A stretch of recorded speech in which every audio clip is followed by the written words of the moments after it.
आदाब, मैं हूं इरफान शेख और आप देख रहे हैं कोई सताए हमें बताएं। मजदूरी मेहनत के मुताबिक दी जानी चाहिए। बहुत जगहों पर ऐसा होता भी है कि सलाहियत के हिसाब से मेहनताना तय किया जाता है। ऐसा नहीं होना चाहिए कि दिन रात मशीन की तरह काम करने वालों की झोलियों में जो उजरत मिले वह ऊंट के मुंह में जीरे की तरह हो। किसी के खून पसीने की गाढ़ी मशक्कत की कीमत क्या चंद टके ही तय किए जाएं? हम अखबारों में और रिसालों में ऐसी बहुत सी खबरें पढ़ते आए हैं। हमारे लिए तो ये खबर हो सकती है जिसे पढ़कर हम आगे बढ़ जाते हैं, लेकिन जिनके हालात अखबार में लिखे गए हों उनकी तो उम्मीदों का कारवां होती है ऐसी खबरें। खबर लिखने वाले अपनी जिम्मेदारी अदा कर देते हैं, आवाज उठाने वाले अपनी जिम्मेदारी अदा कर देते हैं, जिम्मेदारों को नींद से जगाने वाले अपनी जिम्मेदारी अदा कर देते हैं। जब सब अपनी अपनी जिम्मेदारी अदा करके फाइलों को टेबलों तक पहुंचाते हैं तो फिर कलम चलाने वाला अपनी जेब से कलम निकालकर दस्तखत करने की जिम्मेदारी क्यों अदा नहीं कर पाता? क्या दिक्कत दरपेश होती है? कौन सी अड़चन उससे फाइलों को ताक पर रखने के लिए मजबूर कर देती है? क्यों ऐसी मांगों के दस्तावेज सरकारी दफ्तरों में धूल फाक रहे होते हैं? सवाल तो यही है।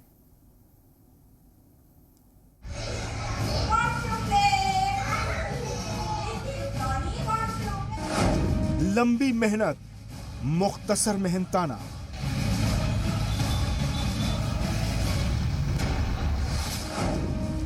क्यों नजरअंदाज की गई इनकी मांग?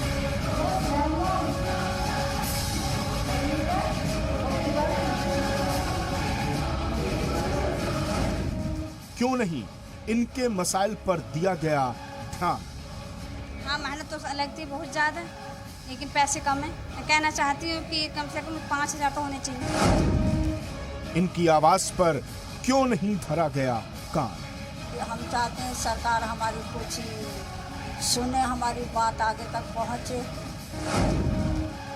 कौन सुनेगा इनके तड़पते सवाल?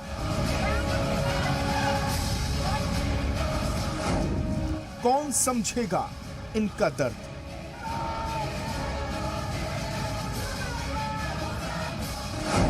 आंगनवाड़ी वर्कर्स पर सबसे बड़ी मुहिम। कोई सताए हमें बताए में आज बात मुल्क की उन लाखों आंगनबाड़ी वर्कर्स की जिनकी मेहनत, जद्दोजहद और लगन हर किसी के लिए एक मिसाल है। लेकिन इन आंगनबाड़ी वर्कर्स के दर्द को कभी किसी ने करीब से महसूस करने की कोशिश नहीं की। सुबह से लेकर शाम तक काम करने के बावजूद कई महीनों के बाद जब सिर्फ 5,000 या उससे कुछ ज्यादा मिले और नौकरी की भी कोई गारंटी ना हो तो फिर क्या कहा जाए? ये सिर्फ सवाल नहीं बल्कि सच्चाई है। देखिए एक खास रिपोर्ट।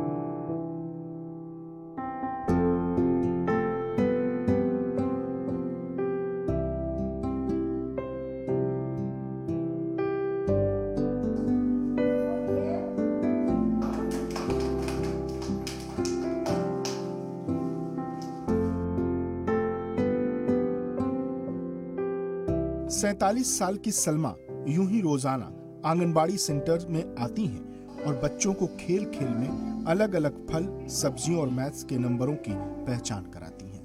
ये बैंगन और ये क्या?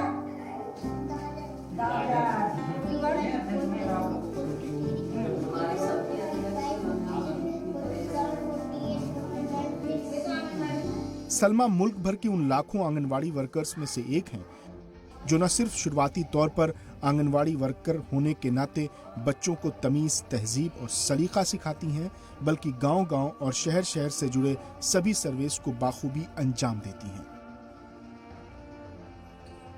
सलमा गाजियाबाद के मसूरी में रहती हैं। घर में शौहर और एक बेटा है, लेकिन दोनों की तबीयत ठीक नहीं रहती। ऐसे में घर चलाने से लेकर शौहर और बच्चे की दवा तक का खर्च सलमा को उठाना पड़ता है। आपको सुनकर ताज्जुब होगा कि सलमा की एक महीने की तनख्वाह 5500 रुपए है। अब ये महंगाई देखिए, ये जमाना देखिए और तनख्वाह देखिए। पोलियो में लगा दिया जाता है, जिससे हमारा आंगनबाड़ी का वर्क बहुत ढीला पड़ जाता है। अच्छा, इतने सर्वे करती है, आप लोगों को क्या मानने मिलता है? इतना काम दिन भर बिजी रहती हमें है? एक सरकार 4500 रुपए देती है, दूसरी केंद्र सरकार से 1000 रुपए आते हैं, तो हो गए 5500। हम चाहते हैं सरकार हमारी कुछ सुने, हमारी बात आगे तक पहुँचे, जो हमारा ये मानदेय है इसे आगे को बढ़ाया जाए थोड़ा। जी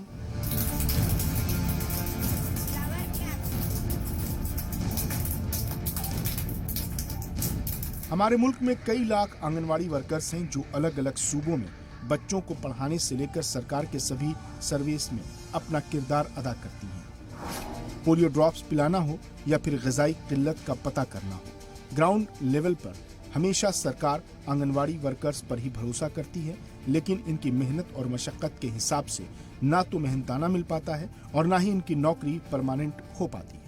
आंगनवाड़ी वर्कर्स की जिम्मेदारी बाल विकास की निगरानी, ग़िज़ाई किल्लत के शिकार बच्चों और हामला ख़वातीन की देखभाल, राशन बांटना, ICDS के तहत दूसरी तिब्बी खिदमात को अदा करना है।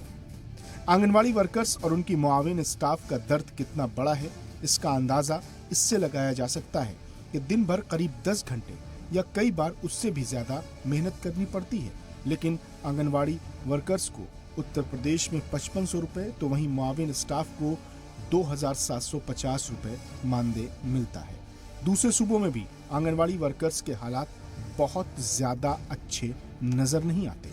मेरे काम है बच्चों बुलाने का, बच्चों को सिखाने का, पढ़ाने का, उनकी साफ सफाई कराना और उनका अच्छे से देखभाल करना। आपको कितना मानदेय मिलता है? तो 2750 रुपये। इतने कम पैसों में कैसे कर पाते? बस गुजारा तो होता नहीं है, लेकिन ऐसा अपने बहुत मेहनत तो लगती है। हाँ, मेहनत तो लगती है बहुत ज्यादा, लेकिन पैसे कम है, तनख्वाह तो कम। क्या कहना चाहेंगे सरकार? मैं कहना चाहती हूँ कि कम से कम 5000 तो होने चाहिए। बड़ी तादाद में आंगनवाड़ी वर्कर्स ऐसी हैं जो या तो ग्रेजुएट हैं या फिर पोस्ट ग्रेजुएट। यहाँ तक कि आज की तकनीक के जमाने में उन्हें अभी स्मार्टफोन भी सरकार की जानिब से दिए गए हैं ताकि सभी रिपोर्ट्स वो ऑनलाइन भर सकें, यानी चुनौतियाँ अब और ज्यादा बढ़ गई हैं। आंगनवाड़ी वर्कर्स के जरिए लगातार अपनी बातों को वक्त वक्त पर रखा जाता रहा है। कई बार लखनऊ से लेकर रांची तक, पटना से लेकर चंडीगढ़ तक मुजाहरे होते रहे हैं, लेकिन ना तो आज तक इत्मीनान बख्श मेहनताना इनकी तकदीर बन पाया और ना ही नौकरी की कोई गारंटी मिल पाई। आंगनवाड़ी वर्कर्स की कई ऐसी मांगे हैं जिन पर सरकार को गौर करना जरूरी है ताकि तमाम तरह के ग्राउंड पर जाकर सर्वे करने वाले इन मेहनती मुलाजमीन को उनका हक मिल सके।